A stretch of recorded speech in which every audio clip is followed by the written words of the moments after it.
2024, Driving Business.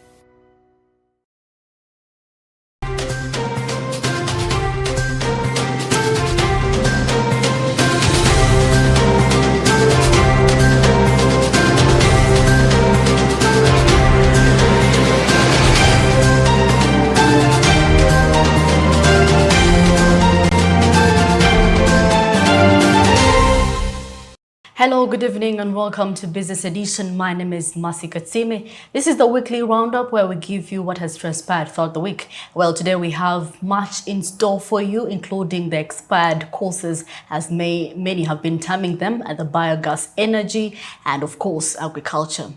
We shall be right back.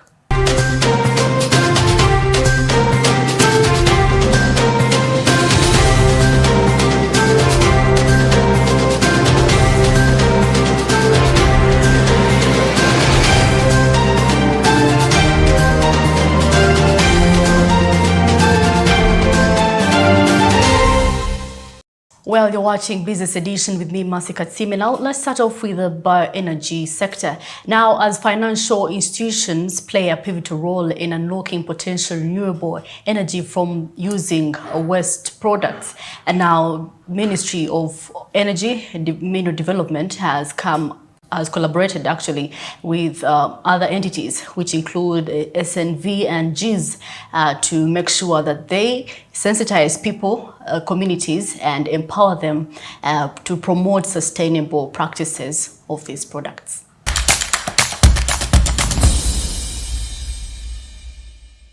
The bioenergy subsector has swiftly risen to prominence in Uganda's sustainable energy landscape, positioning itself as a critical player in the nation's pursuit for cleaner and more accessible energy sources.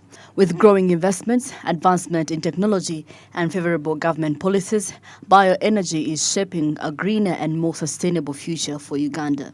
Government commends the ABC partners for their crucial intervention and eagerly anticipates accessing the impact of disseminating over 8,000 small-scale biodigester systems in Uganda, recognizing the transformative effect they have on local communities. How you can produce these digesters and spread throughout the communities, and many people using it and producing their livelihood, their foods, using clean energy, then it means all of us survive. Okay. Yes. Plus even the animals, these living things like fish, like what? Sub-Saharan African nations, including Uganda, heavily rely on biomass as a primary energy source for cooking and industrial heat processes. With 89.9% of primary energy supplied from biomass, this dependency poses challenges for users and the environment. Therefore, all stakeholders must unite in supporting sustainable resource utilization as a bridge toward spearheading the energy transition. To be able to contribute to at least 8,000 biodigesters by 2026. So the project is working through a market-led approach where we've got biogas enterprises, and we want to promote the biogas enterprises to be able to actually come up with the biodigesters within Uganda. Why biogas? That's one thing that one can actually ask. I think for us, the most important thing is if you look at Uganda, for instance, the forest is degrading. People are using charcoal, people are using fuel wood for cooking, and we are saying biogas is an option which they can use in order to have clean cooking. By implementing subsidies and financial assistance initiatives, the cost of biodigesters will substantially decrease, ensuring their accessibility to a broader spectrum of individuals and communities throughout Uganda. UGAFORD anticipates that this partnership will mitigate financial risks and promote greater financial inclusion. It is very, very important because 54% of our customers are agriculturalists. So that puts them in a position to access and enjoy clean energy. Of course, there is the cost of borrowing that has gone up, and it scares off the customers. But the most important thing is the reason why we are having these funders, so that we have de-risking and risk sharing, so that the customers can access the clean energy at a very low rate compared to the prevailing rate, of 4%, 3%, whereby if, for example, you bought a stove or you bought lighting system and you got it at 4% or 3%, which is trading in the banking industry due to the cost of fund, it becomes very expensive for the customer. Well, even the resources that are used, the raw materials, are from the villages themselves. So you can make them, you can even sell the stoves. Biodigester installation costs vary based on size and capacity, ranging from 500,000 to 2 million Ugandan shillings from small-scale household units and 5 million to 20 million Ugandan shillings for larger biodigesters suggested for commercial farms or institutions. These prices cover installation, training and maintenance support provided by certified technicians.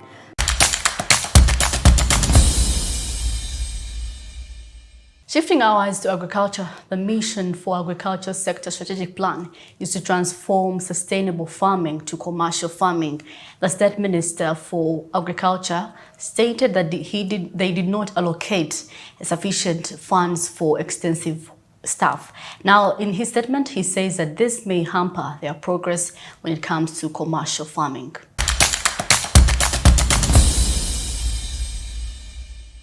Uganda has a vision of an agricultural sector that is competitive, profitable and sustainable. The vision of the Agricultural Sector Strategic Plan 2015-16, 19 and 2020 is to transform the sector from subsistence farming to commercial agriculture. The policy framework recognizes that access to agricultural extension and advisory services is a key ingredient for technology uptake by farmers and other stakeholders. However, amidst Extension Week, the Minister of State for Agriculture, Wino Chaklaga, revealed that the current budget did not allocate the 120 billion operation funds for the extension staff in every district, and this will certainly hamper the entire agricultural sector. Sending to them 120 billion shillings to cater for their operations. But in the current budget,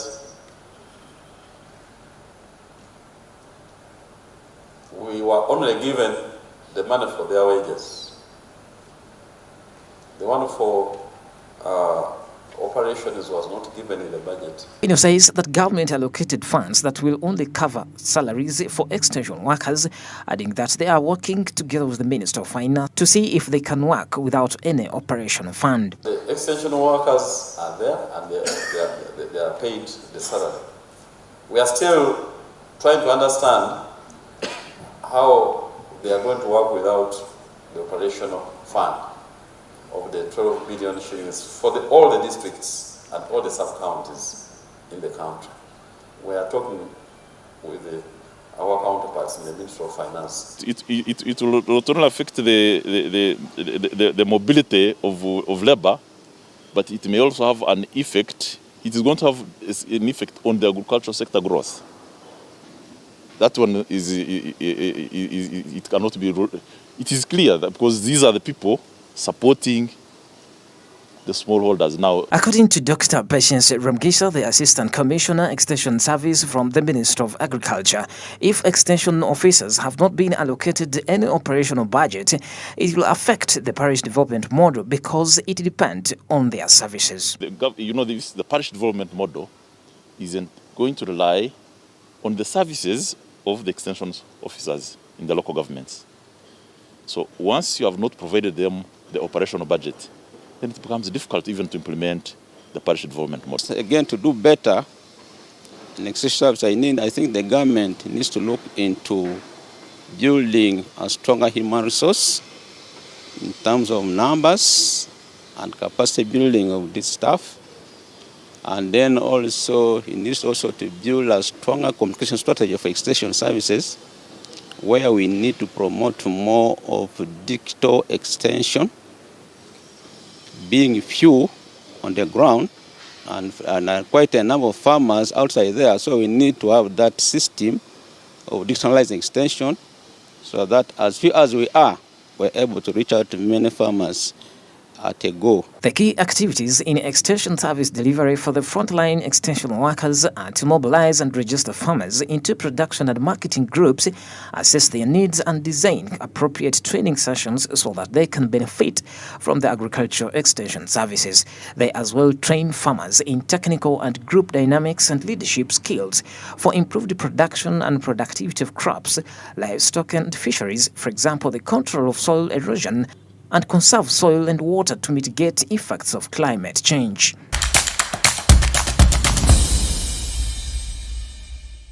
Unemployment has ravaged Africa, including Uganda, and these range from 18 and 34 years. Now, the development partners and Uganda Beverages came up with an entrepreneurship program aligned toward promotion of business startups in commitment to their sustainability.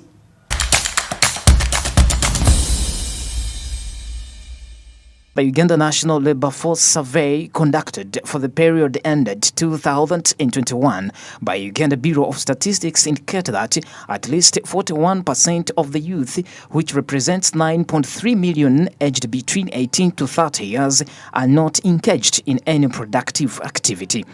Therefore, development partners and the Uganda beverages industry have launched the 5th cohort of a 100+ accelerator and entrepreneurship program aligned towards the promotion of business startups committed to sustainability.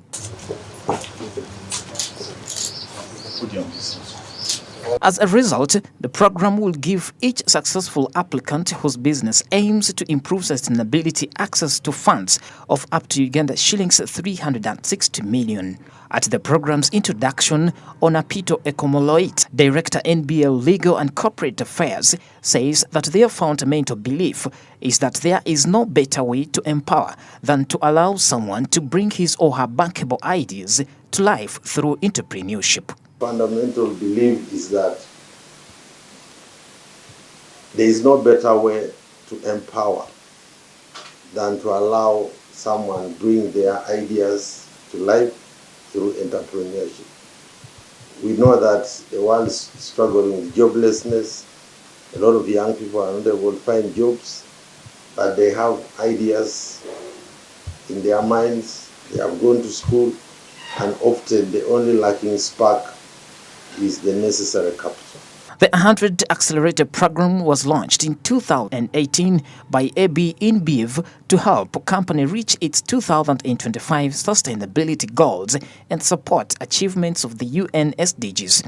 It is an initiative platform designed to exponentially fuel the growth of sustainability startups. Frank Kamgisha, CEO EcoPlastyle, is a young youth who has benefited from this program, and he has recorded 45% of his sales exports to Kenya. We've seen our company actually also begin to export these tiles, so we have a big number of customers. In fact, as of last year, we had over 45% of our sales came through exports from the Kenyan market, and we are now thinking expansion to the Rwandan market and South Sudanese market because they get most of their construction products here. In its first 3 cohorts, the program has worked with 70 startups in over 20 countries. The 100 Accelerator offers size and scale to passionate entrepreneurs to help bring their solutions to market faster and to achieve the program's mission, to accelerate the world's shift towards a sustainable solution to business the right way, not just the easy way. The 6 challenges to approach in this program include circular economy, smart agriculture, water stewardship, climate action, among others.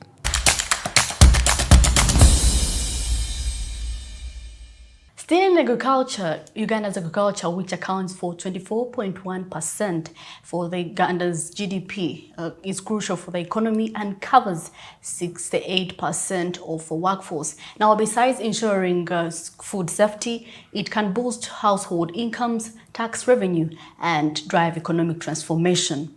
Achieving this requires pursuing strategies like technology, irrigation, among others. In June 2014, the Ugandan government implemented a restructuring of the National Agricultural Extension System to address previous shortcomings in extension services. Unfortunately, the limited capabilities of agricultural extension and advisory service still have 68% of agricultural households being trapped in subsistence production, detached from the monetary economy. This situation hampers their access to vital knowledge, technology, and innovations. The country director of Sasakawa Africa is optimistic that addressing this overlooked aspect will lead to significant enhancements in agricultural productivity and the adoption of sustainable farming practices. Issues evolve over time. You know, as Sasakawa, we are evolving. And clearly you can, like the team has highlighted, we have reviewed our strategy and started to highlight some of the new areas that we believe can make a difference in the next 3 years. It could be in the next 3 years or beyond, but we're starting the journey that tries to address some of the, binding constraints, challenges that you still believe exist. And Sasakawa can't tell you that we were here to actually solve all the problems, otherwise then we'll become irrelevant. Neither does the government tell you that. Neither anybody who is here, neither you sitting there will say you will address all the challenges. They evolve and they manifest in different forms. And therefore there is call for a new strategic focus. That strategic focus, for example, we've highlighted one of the pillars, that regenerative agriculture is critical.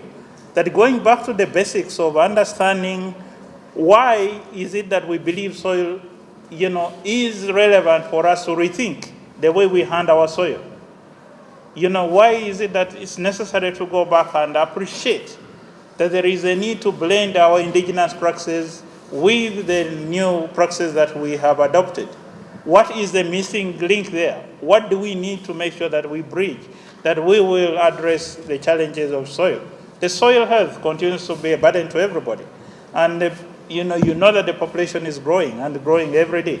So with the land fragmentation happening, that means we're planting over and over without replenishing the nutrients. So the partners also help us to bring on board what are those technologies that are going to promote some of the innovations that we have as Sasakawa.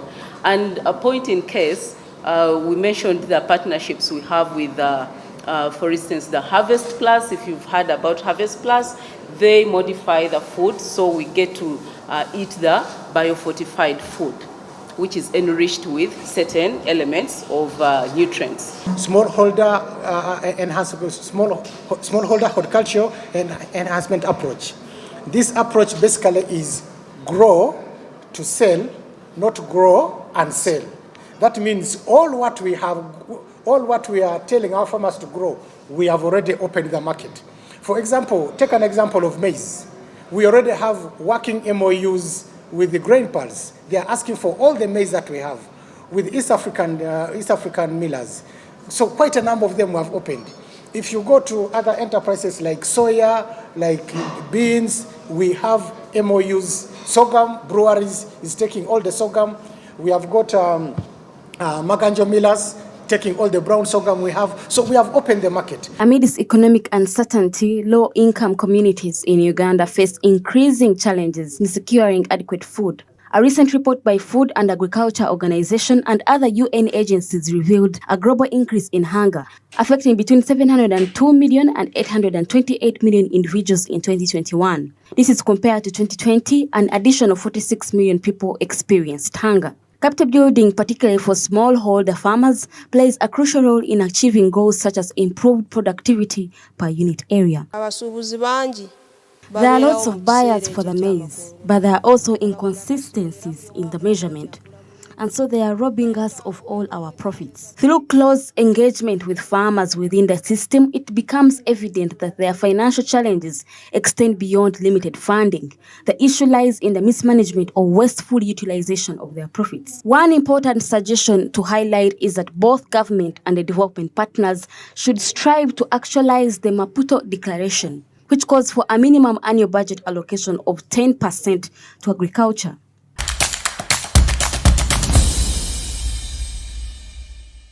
Looking at the roads, now the government of Uganda is planning to improve 1,525 kilometers of access roads per local economic development.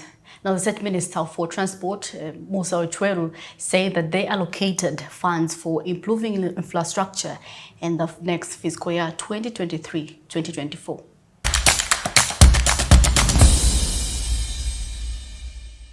As Uganda looks forward to improving road network in the country, in the next financial year 2022-2023, emphasis will be put on construction of roads and maintenance in urban and rural areas.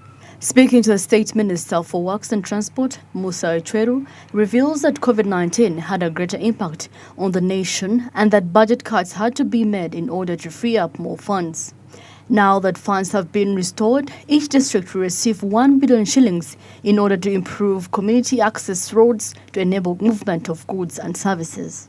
The emphasis is going to be in these areas, as you must have seen. Community access roads. Community access roads across the country will benefit each district, like he has told you, is going to receive 1 billion shillings to help the local governments work on the community access roads, and then their efforts will be supplemented by the center. According to Assistant Commissioner, Engineer Joseph Muchibi from the Ministry of Works and Transport, they have been experiencing a huge problem in the optimal prices of constructing a unit per kilometer, which is still a perception despite increasing fuel prices and foreign rates that keep changing, constraining the budget for the roads. The specifications or the quality of the roads that we do construct, that is also a function of money. We would have loved to construct stronger pavements, starting from Kampala all the way to Jinja, all the way going to northern Uganda. But when we have a budget that is constrained, then we have to make sure that in our calibration and economic calculations during appraisal, we use money that is available, and then we try to optimize that resource to see that we can get the best road out of it. And what we get is a 15-year design, flexible pavements. We would have loved to construct roads that you always refer to, which are rigid pavements, but this is a very high cost input, especially the capital investment that you need to put in. In addition to that, as much as the budget is still constrained, the technical team is using that chance to practice corruption by using different cheap material while constructing urban roads. Cobblestone.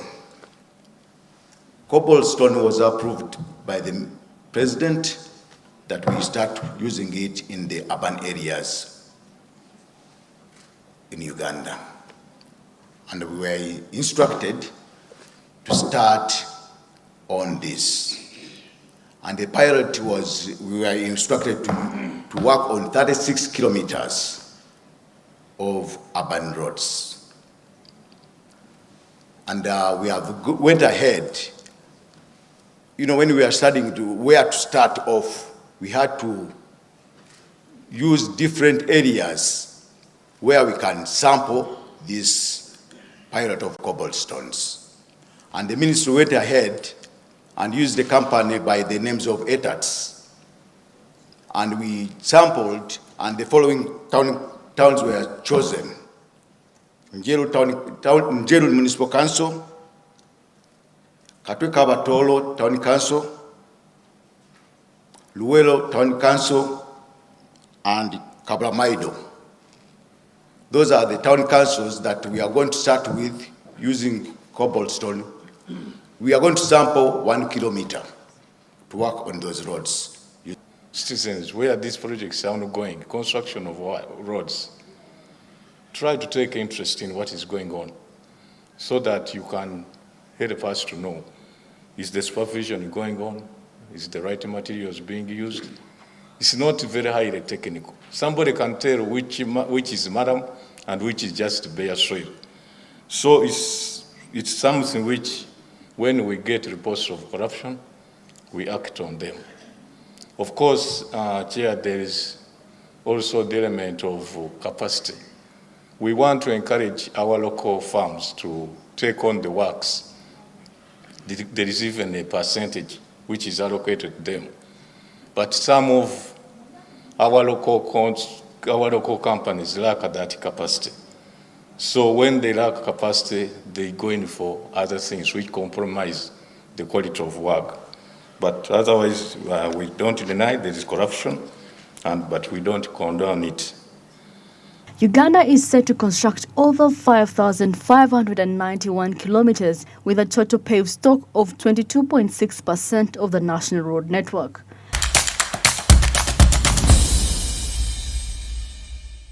Business Edition goes for a short commercial break. We shall be